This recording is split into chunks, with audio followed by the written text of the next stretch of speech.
Tapi teman-teman sekalian perlu saya tekankan satu hal. Kalau ada pertanyaan, saya pernah tulis sebuah artikel, judulnya, apakah Islam menyuruh Anda menjadi orang kaya? Artikel tanya jawab, tanda tanya, itu saya jawab dengan dalil yang cukup banyak, saya akan coba paparkan sebagian sekarang. Kalau ditanya apakah Islam menyuruh Anda menjadi orang kaya, maka jawaban sederhananya adalah iya. Islam menyuruh kita menjadi orang kaya, sukses, berhasil, sempurna di diri kita, rawat semuanya, sempurna dalam mencari pasangan, mencari pekerjaan, mencari makanan. Kita disuruh makan halalan dan thayyibah, bagus dan berkualitas, halal dan berkualitas. Kita boleh menikah dengan wanita atau laki-laki yang kita anggap sempurna secara agama dan fisik. Kita boleh memiliki kendaraan-kendaraan yang bagus. Begitu pula dengan masalah harta ini. Jadi kita boleh teman-teman, sampai ulama berselisih pendapat tentang masalah mana lebih afdal.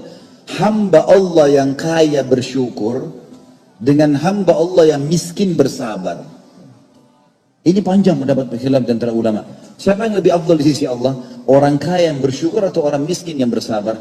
Setelah saya panjang lebar baca teman-teman, saya simpulkan ternyata ulama mengerucutkan kepada orang kaya yang bersyukur. Apa sebabnya? Lihat dalil-dalilnya. Yang pertama teman-teman sekalian, Allah menyebutkan ayat-ayat Al-Quran tentang ibadah jihad. Atau jihad ibadahnya luar biasa. Orang mati bisa masuk surga tanpa hisab, gitu kan? Allah selalu memulai tentang jihad bi amwalikum wa anfusikum. Berjihadlah dengan harta kalian dan jiwa kalian. Allah enggak mulai dengan jiwa baru harta. Bi amwalikum wa anfusikum, bi amwalikum wa anfusikum. Harta kalian, jiwa kalian. Nabi SAW kalau mau jihad dalam banyak hadis Bukhari Muslim, beliau mengatakan jihad bersedekahlah. Paling pertama itu dulu.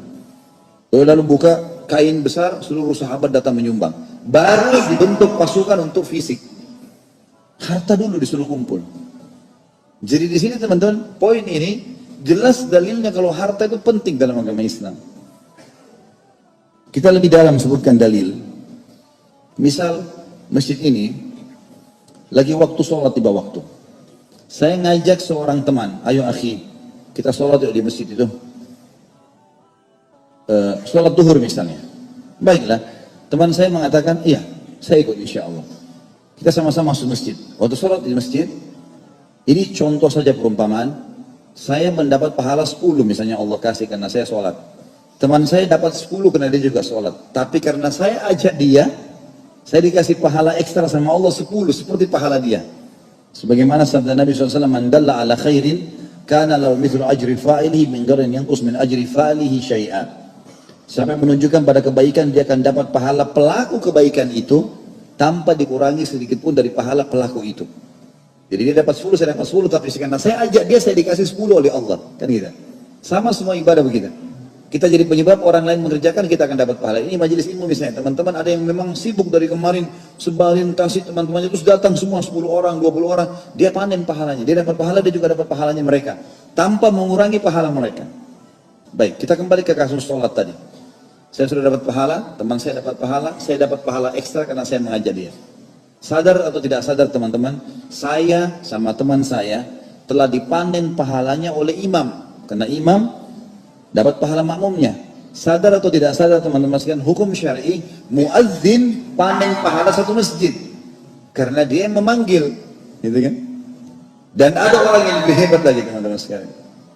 Orang yang menyumbang dengan hartanya bangun masjid. Karena semuanya dia panen pahalanya. Mau saya, mau teman saya, mau imam, mau azin, karena dia menyumbang, dia dapat. Dengan apa ini? Dengan harta teman-teman sekalian. Dengan harta. Gitu kan?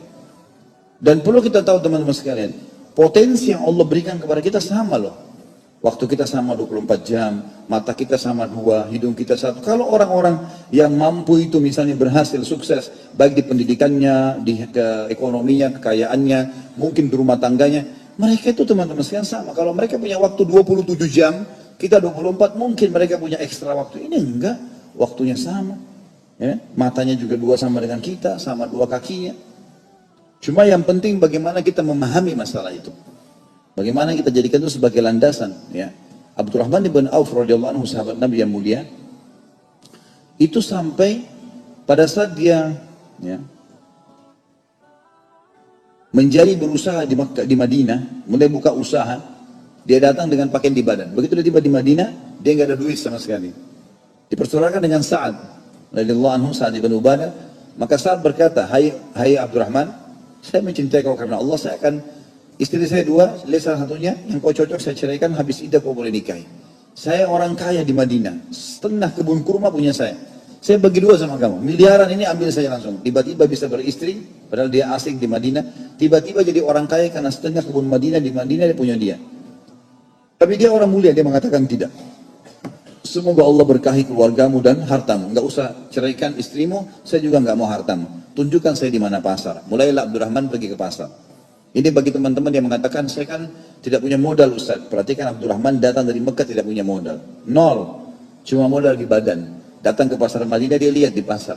Apa sih yang paling banyak orang jual? Oh ternyata cangkul. Dan kebutuhan perkebunan. Karena di situ ada kebun kurma banyak. Dia datang kepada kios cangkul yang besar, dia bilang, bisa nggak saya Abdurrahman, pendatang dari Mekah, muhajir, dan orang-orang Madinah sudah tahu kalau mereka disuruh bantu oleh Nabi SAW. Saya mau ambil beberapa cangkul jatuh tempo, besok saya bayar. Kata yang punya kios, silahkan ambil, berapa kau mau? Abdurrahman ambil beberapa cangkul, keliling di pasar tuh, bawa cangkul itu, keliling bawa cangkul gitu kan. Waktu dia keliling-keliling bawa cangkul, dia laku ternyata, dia bisa bayar hari itu. Besok lagi gitu, 1 bulan Abdurrahman sudah punya kios. 1 tahun teman-teman, Abdurrahman lihat ada beberapa lokasi di Madinah tidak ada pemiliknya, padang pasir kosong. Maka Abdurrahman buat pasar. Jadi saya sudah jelaskan di serial Sahabat tentang bagaimana Abdurrahman tahapannya menjadi orang kaya. Dia buat pasar, dikasih gratis, siapa saja pedagang Madinah mau ambil di sini. Kalau ada yang mau menyumbang, silahkan, sedekah, silahkan, dikumpulin sama Abdurrahman. Sampai teman-teman waktu dia meninggal, dia menjadi orang terkayanya Madinah pada saat itu, radhiyallahu anhu, dan gudangnya penuh dengan emas, saking banyaknya emasnya, sampai emas itu sudah melengket satu sama yang lain.